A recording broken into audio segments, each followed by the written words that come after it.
नमस्कार दोस्तों, आपका बेंगलोर यूनिवर्सिटी हिंदी चैनल में स्वागत है। आज हम रैदास के दोहे पर चर्चा करेंगे, जो सेकंड सेमेस्टर बीसीए और बीएससी के पाठ्यक्रम का हिस्सा है।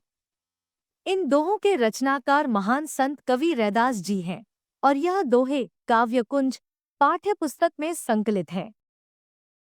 चलिए दोस्तों, अब हम रैदास के दोहों की विस्तृत व्याख्या और उनकी विशेषताओं को समझते हैं।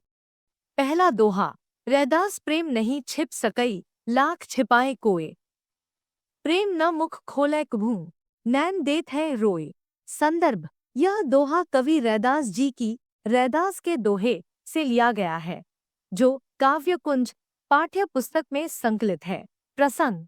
इस दोहे में रैदास जी ने प्रेम की प्रकृति का वर्णन किया है।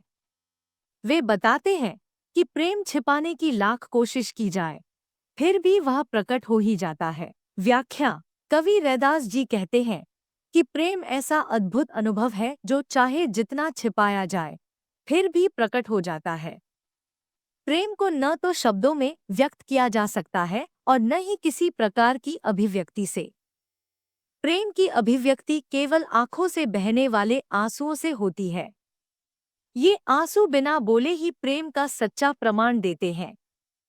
प्रेम की सच्ची भावना वाणी की आवश्यकता नहीं रखती, यह तो हृदय की गहराइयों में विद्यमान होती है और आंखों के माध्यम से प्रकट हो जाती है। विशेषताएं। इस दोहे में प्रेम की गहनता को सरल शब्दों में प्रस्तुत किया गया है। आंखों के आंसू को प्रेम की भाषा के रूप में दर्शाना इसकी विशेषता है। इसमें प्रेम की अभिव्यक्ति की स्वाभाविकता को उकेरा गया है। यह दोहा हृदय की भावनाओं के महत्व को रेखांकित करता है। दूसरा दोहा। माथे तिलक हाथ जपमाला, जग ठगने कूर्ण स्वांग बनाया। मारग छाड़ी कुमार गुहके, सांची प्रीत बिनु राम न पाया। संदर्भ। यह दोहा कवि रैदास जी की रैदास के दोहे से लिया गया है, जो काव्यकुंज पाठ्य पुस्तक में संकलित है। प्रसंग। इस दोहे में रैदास जी ने दिखावे के धार्मिक आचरण की निंदा की है। वे बताते हैं कि केवल बाहरी प्रतीकों से ईश्वर की प्राप्ति नहीं हो सकती। व्याख्या। रैदास जी कहते हैं कि कुछ लोग माथे पर तिलक लगाकर और हाथ में माला लेकर समाज को ठगने का स्वांग करते हैं। वे यह दिखाने का प्रयास करते हैं कि वे धर्म के पथ पर चल रहे हैं, जबकि वास्तव में वे सच्चे प्रेम और ईश्वर भक्ति से दूर होते हैं। ईश्वर की प्राप्ति केवल सच्ची भक्ति और निष्ठा से ही संभव है। जो व्यक्ति सच्चे प्रेम और धर्म के मार्ग को छोड़कर दिखावे के मार्ग पर चलता है, वह परमात्मा को नहीं पा सकता। विशेषताएं। इस दोहे में धार्मिक पाखंड पर करारा प्रहार किया गया है। सच्ची भक्ति और प्रेम को धर्म का मूल तत्व बताया गया है। सरल लेकिन प्रभावशाली शब्दावली का प्रयोग इसकी विशेषता है। यह दोहा समाज सुधार की भावना को प्रकट करता है। तीसरा दोहा। जन्म जात मत पूछिए, का जात अरूपात। रैदास पूत सब प्रभु के, कोय नहीं जात कुजात। संदर्भ। यह दोहा कवि रैदास जी की रैदास के दोहे से लिया गया है, जो काव्यकुंज पाठ्य पुस्तक में संकलित है। प्रसंग। इस दोहे में रैदास जी ने जाति-पाति के भेदभाव का खंडन किया है।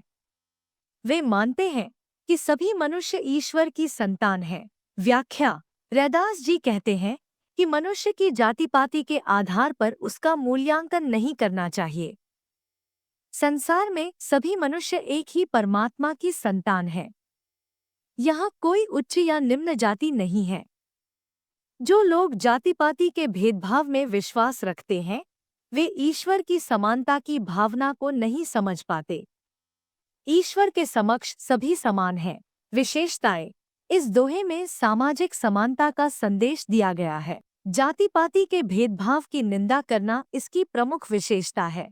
सरल और प्रभावशाली भाषा में मानवीय मूल्यों को प्रस्तुत किया गया है। यह दोहा समाज में एकता और भाईचारे का संदेश देता है।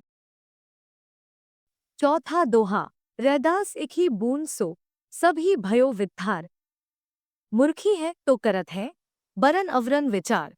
संदर्भ। यह दोहा कवि रैदास जी की रैदास के दोहे से लिया गया है, जो काव्यकुंज पाठ्य पुस्तक में संकलित है। प्रसंग।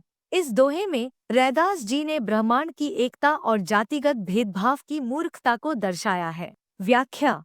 रैदास जी कहते हैं कि यह संपूर्ण सृष्टि एक ही परमात्मा से उत्पन्न हुई है। सभी जीव उसी ईश्वर के अंश हैं। जो लोग जाति, वर्ण या अन्य भेदभाव करते हैं, वे मूर्ख हैं। वे ईश्वर की व्यापकता और एकता के सत्य को नहीं समझते। इस संसार में कोई भी व्यक्ति श्रेष्ठ या तुच्छ नहीं है। सबकी उत्पत्ति एक ही स्रोत से हुई है। विशेषताएं। यह दोहा ब्रह्मांड की एकता का प्रतीक है। जातिगत भेदभाव की मूर्खता को उजागर करना इसकी विशेषता है। ईश्वर की सर्वव्यापकता को सरल भाषा में प्रस्तुत किया गया है। यह दोहा मानवता की समानता का संदेश देता है। पांचवा दोहा। प्रेम पंथ की पालकी।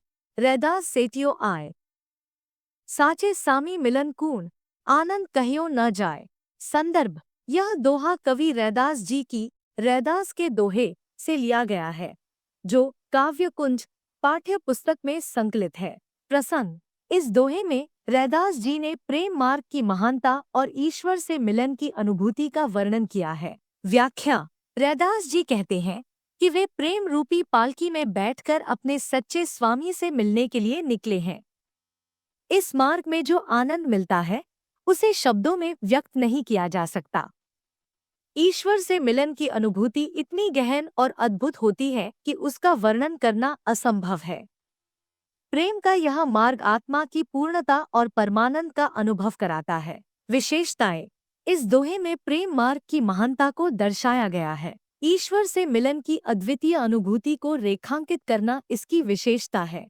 सरल और गहन भावों का संयोजन इसकी विशेषता है। यह दोहा आध्यात्मिक प्रेम की सर्वोच्चता का प्रतीक है। छठा दोहा। रैदास जीव कूण मारकर कैसो मिलही खुदाए। पीर पैगंबर औलिया, कोय न कहे समुझाए। संदर्भ। यह दोहा कवि रैदास जी की रैदास के दोहे से ली गई है, जो काव्य कुंज पाठ्य पुस्तक में संकलित है। प्रसंग। इस दोहे में रैदास जी ने यह समझाने का प्रयास किया है कि किसी भी प्राणी को हिंसा पहुंचाकर परमात्मा की प्राप्ति संभव नहीं है। व्याख्या। रैदास जी कहते हैं कि जीव की हत्या करके या किसी भी प्रकार की हिंसा से भला ईश्वर की प्राप्ति कैसे हो सकती है। वे आश्चर्य व्यक्त करते हुए कहते हैं कि कोई भी पीर, पैगंबर या औलिया इस सत्य को क्यों नहीं समझाता कि ईश्वर प्रेम, दया और करुणा में ही निवास करता है। यदि हम जीवों को कष्ट देकर धर्म या भक्ति की राह पर चलने का प्रयास करते हैं, तो यह मार्ग ईश्वर तक नहीं पहुंचता। रैदास जी का यह दोहा करुणा और अहिंसा के महत्व को स्पष्ट करता है। विशेषताएं। करुणा और अहिंसा का महत्व प्रतिपादित किया गया है। धार्मिक पाखंडों का विरोध किया गया है। सरल भाषा और प्रभावी शैली का प्रयोग हुआ है। मानवता और प्रेम को सर्वोपरि बताया गया है। सातवां दोहा। रैदास हमरो राम जी, दशहरा करी सुत नाही। राम हमो माही रह्यो, बिसप कुटुम्ब मांगही। संदर्भ। यह दोहा कवि रैदास जी की रैदास के दोहे से ली गई है, जो काव्य कुंज पाठ्य पुस्तक में संकलित है। प्रसंग। इस दोहे में रैदास जी ने भगवान राम की व्यापकता का वर्णन किया है। वे यह स्पष्ट करते हैं कि उनके राम केवल दशरथ के पुत्र तक सीमित नहीं हैं। व्याख्या। रैदास जी कहते हैं कि मेरे आराध्य राम दशरथ के पुत्र राम नहीं हैं, बल्कि वे राम हैं जो संपूर्ण विश्व और प्रत्येक जीव में समाये हुए हैं। उनका राम किसी विशेष रूप तक सीमित नहीं है, बल्कि वह सर्वत्र व्यापक है। रैदास जी का यह कथन भक्ति की निर्गुण धारा का प्रतिनिधित्व करता है, जिसमें ईश्वर को हर जगह उपस्थित माना जाता है।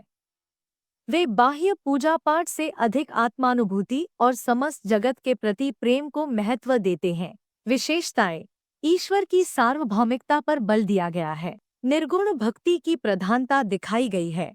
सरल एवं प्रभावशाली भाषा का प्रयोग। धार्मिक सीमाओं से ऊपर उठने की प्रेरणा। आठवां दोहा। पराधीनता पाप है, जान लेहुरे मीत। रैदास दास पराधीन सौ, कौन करह प्रीत। संदर्भ, यह दोहा कवि रैदास जी की। प्रसंग, इस दोहे में रैदास जी ने स्वतंत्रता के महत्व को बताया है और पराधीनता की निंदा की है। व्याख्या, रैदास जी अपने मित्रों से कहते हैं कि पराधीनता एक बड़ा पाप है। जो व्यक्ति पराधीन होता है उससे कोई प्रेम नहीं करता है। वे यह स्पष्ट करते हैं कि स्वतंत्रता मानव जीवन का महत्वपूर्ण आधार है।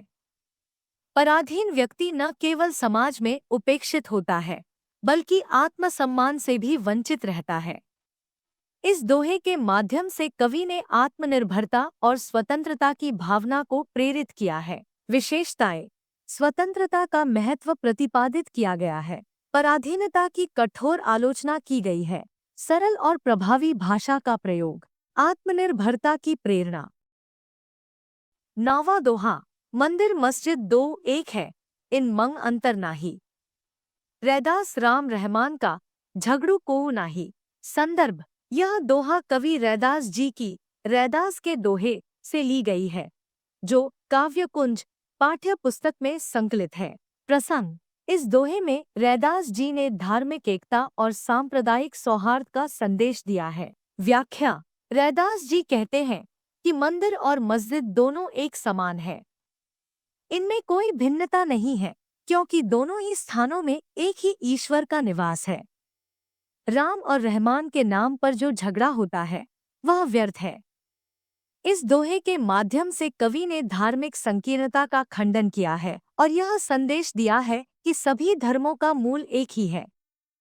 रैदास जी की यह उदार सोच मानवीय मूल्यों की स्थापना में सहायक है। विशेषताएं, धार्मिक एकता का संदेश, सांप्रदायिक सौहार्द की प्रेरणा, सरल एवं बोधगम्य भाषा, मानवीय मूल्यों पर बल।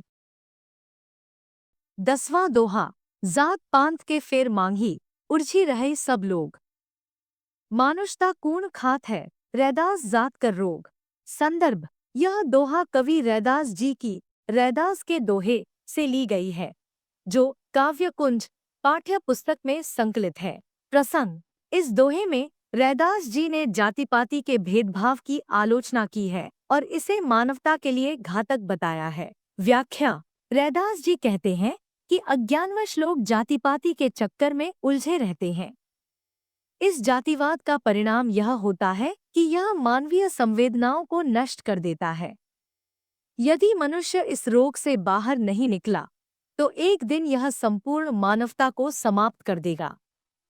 रैदास जी का यह दोहा समाज सुधार का एक महत्वपूर्ण संदेश देता है। विशेषताएं, जाति पाति के भेदभाव का विरोध, मानवता के महत्व पर बल, समाज सुधार की प्रेरणा, सरल और स्पष्ट भाषा। 1 मार्क क्वेश्चंस। प्रश्न, इस अध्याय रैदास के दोहे के कवि कौन हैं? उत्तर, रैदास।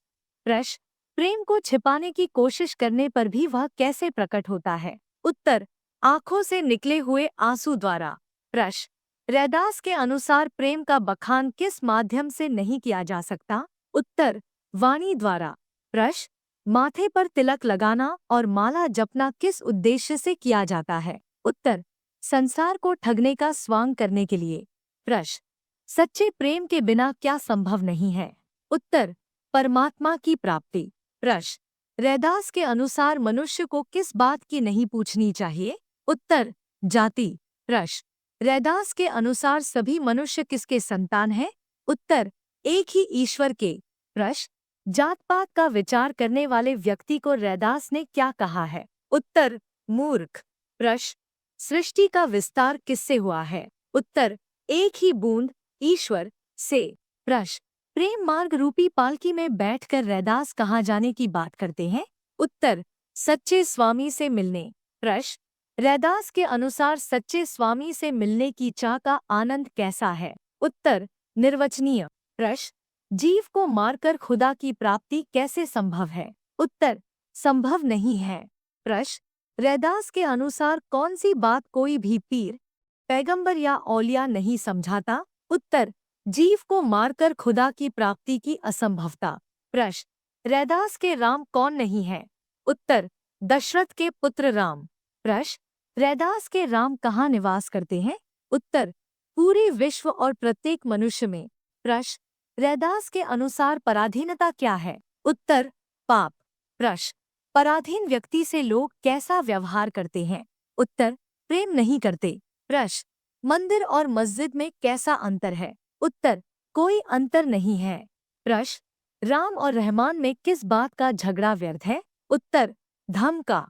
प्रश्न, जाति पाति का रोग मानवता को किस प्रकार प्रभावित करता है? उत्तर, यह संपूर्ण मानवता को निगल सकता है।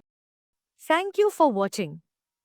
अगर वीडियो पसंद आया हो तो लाइक करें, चैनल को सब्सक्राइब जरूर करें और अपने फ्रेंड्स के साथ शेयर करना न भूलें। जल्द ही मिलेंगे अगले चैप्टर के एक्सप्लेनेशन के साथ। तब तक के लिए सी यू नेक्स्ट टाइम।